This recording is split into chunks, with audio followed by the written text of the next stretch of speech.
আচ্ছা, আজকের ক্লাস আমাদের ডিফারেনশিয়াল ইকুয়েশনের উপরে, যেখানে আমরা ডিফারেনশিয়াল ইকুয়েশনের method of solution of homogeneous differential equation আলোচনা করব। আমরা ডিফারেনশিয়াল ইকুয়েশনের সলিউশন বের করানোর জন্য দুটো টেকনিক এর আগের দিন শিখেছিলাম। আমি বলেছিলাম চারখানা টেকনিক দিয়ে আমরা হায়ার সেকেন্ডারিতে সলিউশন করা শিখব। প্রথম মেথডটা হচ্ছে method of separation of variables, 2 নম্বর ছিল মেথড অফ সাবস্টিটিউশন, 3 নম্বর হচ্ছে হোমোজিনিয়াস ডিফারেনশিয়াল ইকুয়েশন, আর 4 নম্বর মেথড হচ্ছে লিনিয়ার ডিফারেনশিয়াল ইকুয়েশন। মেথড নয়, ওটা একটা special type of differential equation. যদি লিনিয়ার ডিফারেনশিয়াল ইকুয়েশন হয় তার একটা সলিউশন টেকনিক আছে। আমরা আজকে 3 নম্বর টেকনিকটা শিখি, হোমোজিনিয়াস ডিফারেনশিয়াল ইকুয়েশন। আচ্ছা, এই হোমোজিনিয়াস কথাটা আগে প্রথম আমাকে শিখতে হবে। এই কথাটা আমরা আজকে প্রথম শুনলাম। হোমোজিনিয়াস বাংলাতে বলছে সমমাত্রিক। সমমাত্রিক বা হোমোজিনিয়াস, এই কথাটাকে আজকে আগে শিখি যে হোমোজিনিয়াস কাকে বলে। দেখো, জেনারেলি স্পিকিং, যে কোনো একটা ডিফারেনশিয়াল ইকুয়েশনে যদি নিউমেরেটর আর ডিনোমিনেটরের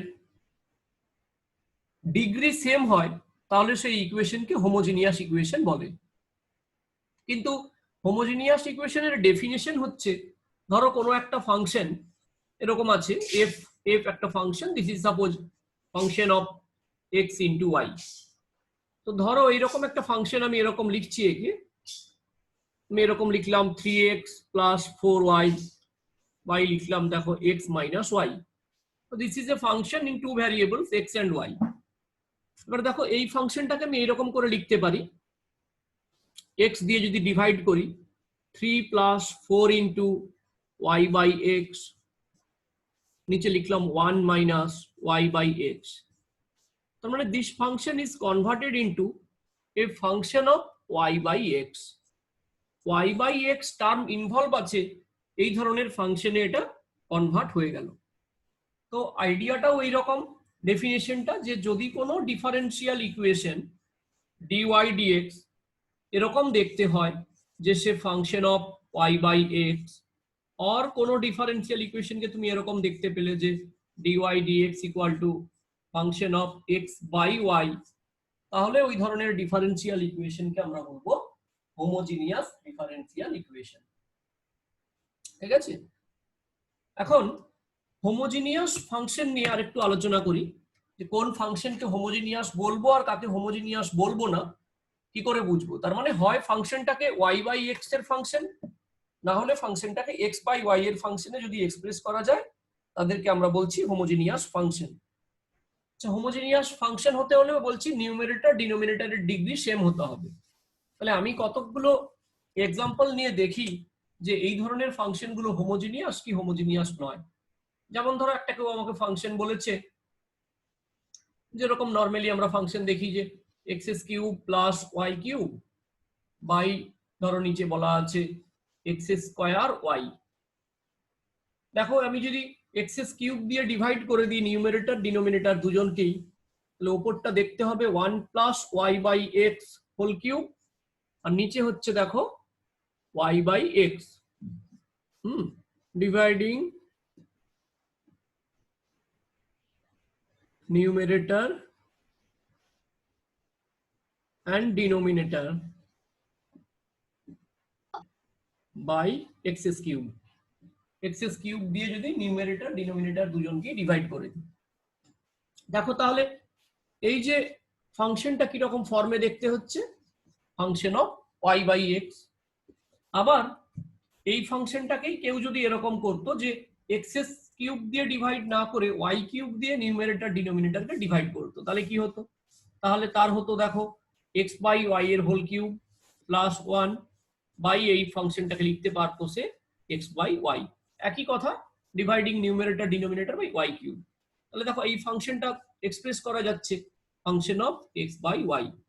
তাহলে কোনো ফাংশনকে যদি function of Y by x বা function of x by y তে এক্সপ্রেস করা যায়, তাহলে সেই ফাংশনকে আমরা বলবো this function is homogeneous function.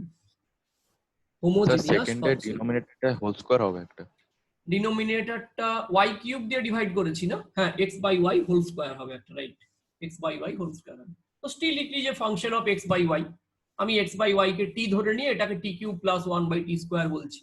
তাহলে এইরকম এক্সপ্রেস করা হলে তাদেরকে বলছে হোমোজিনিয়াস ফাংশন। কারণ হোমোজিনিয়াস ফাংশন চেক করার একটা কন্ডিশন আছে, যে কোনো কন্ডিশন দিয়ে কি করে হোমোজিনিয়াস ফাংশন চেক করা যায়। একটু ছোট ছোট নোট তোমরা নিয়ে রাখবে, খুব এগুলো ইম্পর্টেন্ট নয়, আমি যখন অঙ্ক কষাবো ইম্পর্টেন্ট, কিন্তু এগুলো আমাকে বলতে হবে, না হলে পড়ানোটা ইনকমপ্লিট হয়ে যাবে। যে হোমোজিনিয়াস ফাংশন বোঝে না, হোমোজিনিয়াস ডিফারেন্সিয়াল ইকুয়েশন বোঝে না, তাকে তুমি সলিউশন টেকনিক কি শেখাচ্ছ? তাহলে ধরে নিচ্ছি কোনো একটা ফাংশন, এই যে দেখতে পাচ্ছি function of x comma y equal to যে ফাংশনটা লিখেছিলাম তাই লিখলাম, it is function of x comma y. বলছে হোমোজিনিয়াস কিনা চেক করতে হলে তুমি কি করো না, এই ফাংশনটার আউটপুট নাও nx ny, আউটপুট কি দেয় চেক করো। এক্স ওয়াই ইনপুট নিলে আউটপুট এটা দেয়, তাহলে nx ny যদি ইনপুট নেয় তাহলে এরকম আউটপুট দেবে n cube x cube plus n cube y cube by n square x square into n y. দেখো যদি n কিউব কমন নিয়ে নেওয়া যায় তাহলে ওপরেরটা দেখতে কেমন হবে, x cube plus Y cube by নিচে n কিউব কমন নিয়ে নিলে x square into y, that is n cube যদি ক্যান্সেল হয়ে যায় তাহলে হচ্ছে f of x comma y return এলো। অর্থাৎ কোনো ফাংশন যদি এই f of nx comma ny নিলে n to the power something, n to the power anything, এখানে যেমন n টু দা পাওয়ার 0 এসছে, n টু দা পাওয়ার 0 এসছে, কিছু নেই মানে n to the power 0, n to the power something, suppose n to the power p into f of x comma y এই রকম return করে, তাহলে তাকে বলছে হোমোজিনিয়াস ফাংশন। দেখো এগুলো হচ্ছে থিওরিটিক্যাল কথাবার্তা, তাত্ত্বিক কথাবার্তা, থিওরিটিক্যাল যে এইরকম ভাবে চেক করা যায়। তো সাধারণভাবে অনেক কিছুকে দেখেই চেক করা যায় যে এটা কেমন হোমোজিনিয়াস হবে না হবে না। ওই জন্য একদম জেনারেলি একটা যদি বলা যায় তাহলে দেখতে হয়, দেখবে যে কোনো ফাংশন দেওয়া থাকলে তার উপরের ডিগ্রি কত, এখানে ডিগ্রি 3 ডিগ্রি 3, নিচের ডিগ্রি কত, এর দেখো 2 এর 1, তাহলে 2 ইনটু 1 যখন প্রোডাক্ট হচ্ছে ডিগ্রি 2 প্লাস 1 3, নিউমারেটরের ডিগ্রি আর ডিনোমিনেটরের ডিগ্রি যদি সেম হয় তাহলে সেই ধরনের ফাংশনকে হোমোজিনিয়াস ফাংশন বলে। আর সেই ধরনের ফাংশন ইনভলভ থাকবে যে ডিফারেন্সিয়াল ইকুয়েশনকে, তাকে বলা হবে হোমোজিনিয়াস ডিফারেন্সিয়াল ইকুয়েশন। ওকে, এই হচ্ছে কথা। আচ্ছা, এবারে আমরা এরকম করি যে হোমোজিনিয়াস ডিফারেন্সিয়াল ইকুয়েশন একটা নিয়ে তার সলিউশন টেকনিকটা শেখার চেষ্টা করি। হোমোজিনিয়াস ডিফারেন্সিয়াল ইকুয়েশনে কি করে আমি তাদেরকে সলিউশন করি। আচ্ছা, একটা ডিফারেন্সিয়াল ইকুয়েশন নিয়ে নাও, সাপোজ হোমোজিনিয়াস ডিফারেন্সিয়াল ইকুয়েশনের ফার্স্ট একটা প্রবলেম নিচ্ছি। Suppose it is given to solve the differential equation dy dx equal to 2x minus 3y by 3x minus 2y। এখন কোশ্চেন আসবে প্রথমের দিকে যে আমি এক্সাম্পল গুলো নেব, স্যার এটাকে তো খুব সহজেই আমি সেপারেশন অফ ভ্যারিয়েবল মেথড লাগিয়ে সলিউশন করে নিতে পারি, খুব সিম্পল ইকুয়েশন দেওয়া আছে, তাহলে হোমোজিনিয়াস শিখবো কেন? অনেক এইরকম ইকুয়েশন থাকবে যাদেরকে তুমি সেপারেশন অফ ভ্যারিয়েবল বা মেথড অফ সাবস্টিটিউশন কাজ করাতে পারবে না, অর্থাৎ ওই দুটো মেথড ফেলিওর হয়ে যাবে, সেখানে হোমোজিনিয়াস মেথড তোমাকে সলিউশন দেবে। কিন্তু আমাকে প্রবলেমটা শেখাতে হলে হোমোজিনিয়াস কি করে হয়, একটা সিম্পল ফাংশন নিয়ে স্টার্ট করছি, সে হোমোজিনিয়াস তার সলিউশন টেকনিক শেখাচ্ছি। এখন দেখো যে ফাংশনটা দিয়েছে এটা হোমোজিনিয়াস, কারণ তুমি বুঝতে পারছো উপরে x এর ডিগ্রি 1, x y এর ডিগ্রি 1, x এর ডিগ্রি 1, y এর ডিগ্রি 1, প্রোডাক্ট হলে ডিগ্রি অ্যাড হয়ে যায়, না হলে ডিগ্রি সেম থাকে। তাহলে এখানে উপরের ডিগ্রি 1, নিচের ডিগ্রি 1, তার মানে এই ফাংশনটা একটা হোমোজিনিয়াস ফাংশন। এবং আমি এই ফাংশনটাকে খুব simply function of y by s বা function of x by y যে কোনো একটা ওয়েতে এক্সপ্রেস করতে পারি।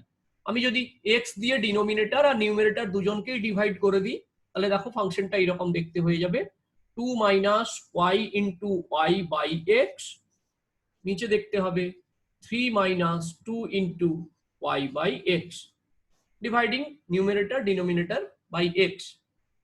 এখন এই যে ফাংশনটা y বাই x এর ফাংশন আছে, আমি একে সাবস্টিটিউট করব বা পুট করব y by x equal to suppose another variable v। ধরে নিচ্ছি যে put y by x equal to v, কারণ ডান দিকের ফাংশনটা সবাই y বাই x ইনভলভ আছে, তাহলে y বাই x কে v সাবস্টিটিউট করি। That implies y equal to v into x. তাহলে y equal to v into x যদি সাবস্টিটিউট করি, একে আমি ডিফারেন্সিয়েট করে ফেলি উইথ রেসপেক্ট টু এক্স।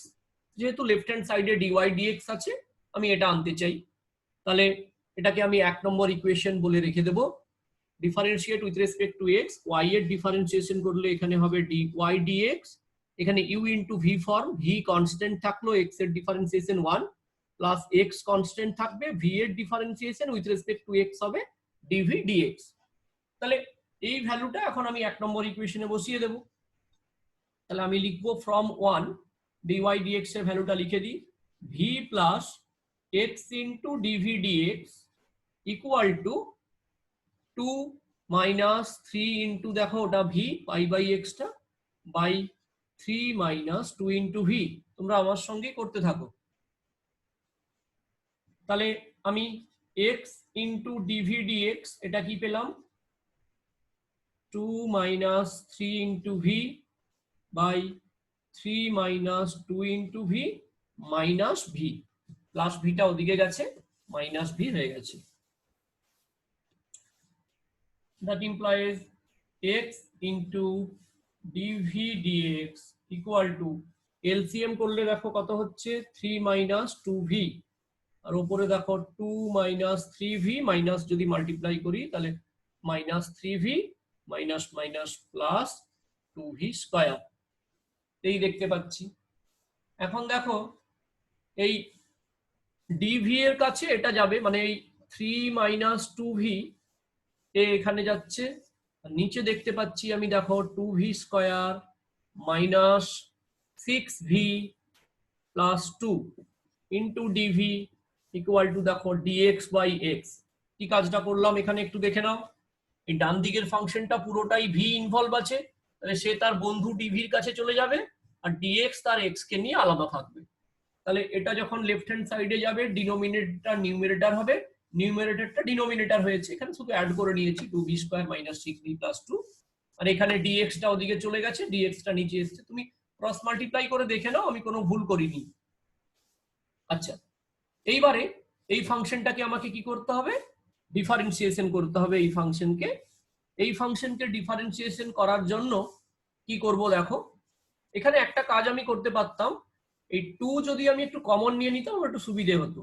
2টাকে যদি কমন নিয়ে নিতাম তাহলে v স্কয়ার হতো, মাইনাস এখানে 6v থেকে 2 চলে গেলে 3v হতো, আর এখানে দেখো 1 হতো, তাহলে v স্কয়ার মাইনাস 3v হচ্ছে plus 1 into dv equal to dx by x। এবারে বোথ সাইড তুমি ইন্টিগ্রেশন করো, দেখো রাইট হ্যান্ড সাইডটা ইন্টিগ্রেশন করা খুব ইজি। রাইট হ্যান্ড সাইডটা ইন্টিগ্রেশন করতে আমরা জানি integration dx by x log x হবে। লেফট হ্যান্ড সাইডটা ইন্টিগ্রেশন করতে হলে আবার একটা সাবস্টিটিউট করতে হবে, যে put v square minus 3v plus 1 equal to, put করে নিচ্ছি ধরো z। এই সাবস্টিটিউটটা না করলে ইন্টিগ্রেশন করা যায় না। v স্কয়ারের ডিফারেন্সিয়েশন হয় 2v, মাইনাস 3 ইন্টু v এর জন্য হয় 1, whole into dv equal to হবে dz, v এর রেসপেক্টে ডিফারেন্সিয়েশন করছি।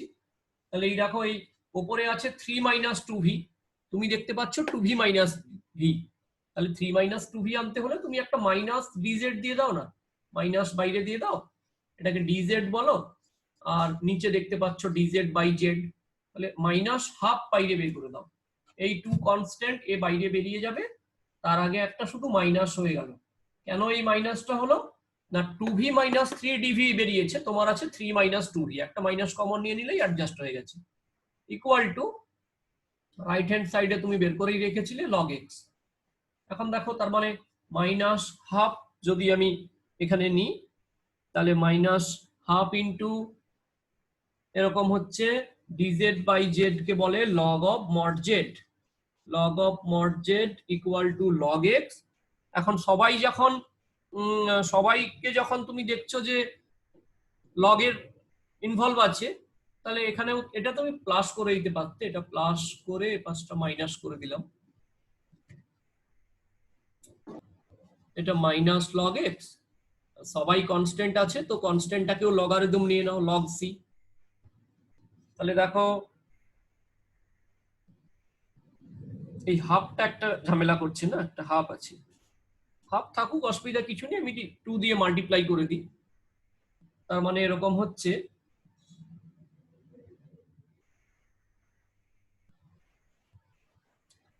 হাফটাকে মাল্টিপ্লাই করে দাও, লগ মড জেড, এটা মাইনাসটা প্লাস আসবে এদিকে বাম দিকে হয়ে 2 log x, 2 log x equal two 2 log of c, 2 log c। এবারে এটা দেখো প্রোডাক্ট হয়ে যাবে তো, log of z into x square. এই 2 log x মানে কি লেখা যাবে, log x এর স্কোয়ার, তাহলে z এর সঙ্গে x স্কোয়ার কে প্রোডাক্ট করে দেবো, আর ওদিকে তুমি দেখতে পাচ্ছ log of c স্কোয়ার, তো c স্কোয়ার হবে। বোথ সাইড যদি কম্পেয়ার করে দাও, তাহলে z into x square equal to c square, another constant বলে দাও না, k, c স্কোয়ারও বলতে পারো, k বলতে পারো। z এর ভ্যালুটা বসিয়ে দাও, v square minus 3v plus 1 whole into x square equal to another constant, suppose k, বলে দাও যে আর k equal to c square equal to constant, কেও একটা কনস্ট্যান্ট এখানে। বাস আমরা অ্যান্সারে চলে এসেছি। তো ভি এর ভ্যালুটা শুধু বসিয়ে দিতে হবে।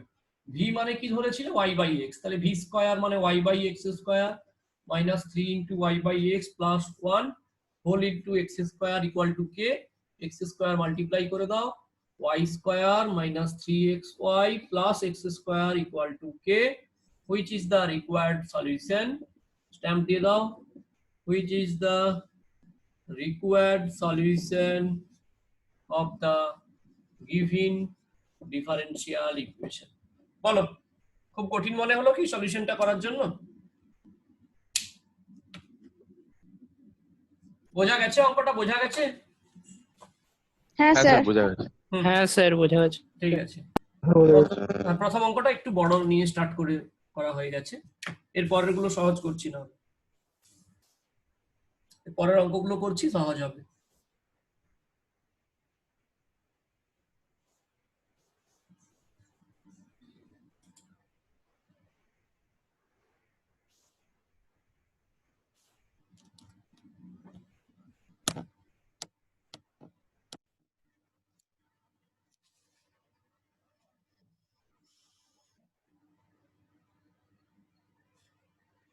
মুছে দেবো, হয়ে গেলে বোর্ডটা বলবে মুছে দেবো।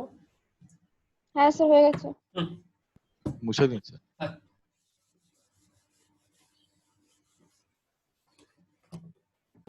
স্যার এটা কি আপনি গ্রুপে পাঠিয়েছিলেন? না তো এখনো পাঠাইনি। ও আচ্ছা, কেউ একটা পাঠিয়ে দিক না স্যার, আমি আসলে পুরোটা দেখতে পেলাম না। আচ্ছা, এটা ভিডিও দিয়ে দেবো। কেউ পুরোটা করলে একটু দিয়ে দাও তো খাতার ছবিটা। দেখো, এই একটা ফাংশন দেওয়া আছে, ডিফারেন্সিয়াল ইকুয়েশন সলিউশন করতে হবে, একটা কন্ডিশন দেওয়া আছে, given y equal to pi by 2 when x equal to 1, এই কন্ডিশনটা দিয়েছে আরবিটারি কনস্ট্যান্টের ভ্যালু বের করানোর জন্য। দেখো, given ডিফারেন্সিয়াল ইকুয়েশনটাকে আমি এরকম ফর্মে লিখতে পারি, dy dx equal to x দিয়ে ডিভাইড করে দাও রাইট হ্যান্ড সাইডে সবাইকে, y by x plus tan of y by x। দেখতে পাচ্ছ রাইট হ্যান্ড সাইডটা সব y by x এর ফাংশন, তার মানে surely this is an homogeneous differential equation. এই কথাটা একটু তোমরা কেউ লিখে নিতে পারো ডিফারেন্সিয়াল ইকুয়েশনটাকে আইডেন্টিফাই করে নেওয়ার পরে, যে which is a homogeneous differential equation, এই কথাটা কেউ লিখতে পারো যারা এক্সামিনার একটু খুশি হন যে হোমোজেনিয়াস ইকুয়েশনটা আইডেন্টিফাই করেই সলিউশনটা করেছে, which is a homogeneous differential equation. কেন হোমোজেনিয়াস? কারণ তুমি দেখলে যে y বাই x এর ফাংশন হয়ে আছে। এখন যেই কথাটা আমি আগের প্রবলেমে বলছিলাম, সংগ্রাম, আগের প্রবলেমে আমি বলছিলাম যে অনেক ইকুয়েশন থাকবে, দেখলেই মনে হবে স্যার এটাকে হোমোজেনিয়াস মেথড লাগাবো কেন, এটা তো সেপারেশন অফ ভ্যারিয়েবলে খুব ইজিলি করে নেওয়া যায়। আগের প্রবলেমটাকে হয়তো ক্রস মাল্টিপ্লাই করলে সেপারেশন অফ ভ্যারিয়েবলে ইজিলি করে নেওয়া যেত, কিন্তু এই যে প্রবলেমটা, এখানে দেখো তুমি সেপারেশন অফ ভ্যারিয়েবলের টেকনিক এত সহজে লাগাতে পারবে না, কারণ এখানে এই যে tan of y by x, একে তুমি কখনোই y সেপারেট আর x সেপারেট এত সহজে করতে পারবে না। তাহলে এই প্রবলেমটা সলভ করার জন্যই আমরা হোমোজিনিয়াস ডিফারেন্সিয়াল ইকুয়েশন টেকনিক শিখেছি। তাহলে ফাংশন যেহেতু y বাই x এ আছে, তাহলে আমরা সাবস্টিটিউট করি বা পুট করি এই y বাই x কে by another variable v। We put y by x equal to v, y by x equal to v, which implies y equal to v into x। তাহলে y equal to যদি v into x হয়, আমরা both side differentiate করি, differentiating with respect to x। y K differentiation করলে দেখো কেমন দেখতে হবে, dy dx, v constant, x এর differentiation 1 plus x constant, v এর differentiation dv dx। তাহলে যে ডিফারেন্সিয়াল ইকুয়েশনটা দেওয়া ছিল ওখানে dy dx এর জায়গায় বসিয়ে দাও, v plus x into dv dx equal to y by x টাকে v বলে দাও, plus tan y by x কে বলো tan v। আচ্ছা, বোথ সাইড v ক্যান্সেল হয়ে যাবে, তাই v টা আমি আর লিখছি না। আচ্ছা, এবারে আচ্ছা একটু আরেক লাইন লিখি, তাহলে x into dv dx, v both side cancel হল, tan v কে লিখতে পারছি sin v by cos v। তো v তারা dv এর কাছে চলে যাবে, cos v উপরে উঠলো, sin v নিচে থাকলো, dv হলো, রাইট হ্যান্ড সাইডে গিয়ে দেখো dx বাই x। আমি যদি বোথ সাইড ইন্টিগ্রেশন করে দিই, তাহলে cos v by sin v dv এর ইন্টিগ্রেশন কেউ বলতে পারবে? একদম সিম্পল, সব সময় ধরতেই হবে, কথা নেই। sin v কে কোনো একটা যদি কিছু ধরে নেওয়া হতো, cos v dv হতো dz, dz by z log of mod z। তাহলে একবারেই তো লিখতে পারি log of mod of sin v, differentiation করে চেক করে নি ঠিক করলাম কিনা। sin v এর differentiation 1 by sin v, sin v এর log of sin v এর differentiation 1 by sin v, sin v এর ডিফারেন্সিয়েশন cos v dv। তাহলে log of sin v equal to log of ওদিকে mod x, সবাই যখন log constant বলছে আমিও logarithm হব, সেও লগারিদম অফ c। তাহলে দেখো বোথ সাইড থেকে তোমরা বলতে পারবে যে sin of v equal to x into c, এটা প্রোডাক্ট হয়ে যাবে তো, log m plus log n, log m into n, sin v equal to x by x into c। তাহলে তোমার কাজ শুধু এখান থেকে কি করা, v এর ভ্যালুটা সাবস্টিটিউট করে দেওয়া। sin v এর ভ্যালু হচ্ছে y by x equal to পেলে x ইন্টু c। এবারে তোমার ইনিশিয়াল কন্ডিশন দেওয়া আছে to calculate the integrating constant, giving y equal to pi by 2 when x equal to 1। তাহলে এই কন্ডিশনটা বসিয়ে দাও এখানে, তাহলে sin of এখানে পাচ্ছ pi by 2 by 1 equal to 1 into c, which implies c equal to 1। Therefore the solution is sin of y by x equal to x, x equal to sin of y by x, which is the required solution, which is the required solution of the given differential equation। বোঝা গেল? হ্যাঁ sir, বুঝা হ্যাঁ sir.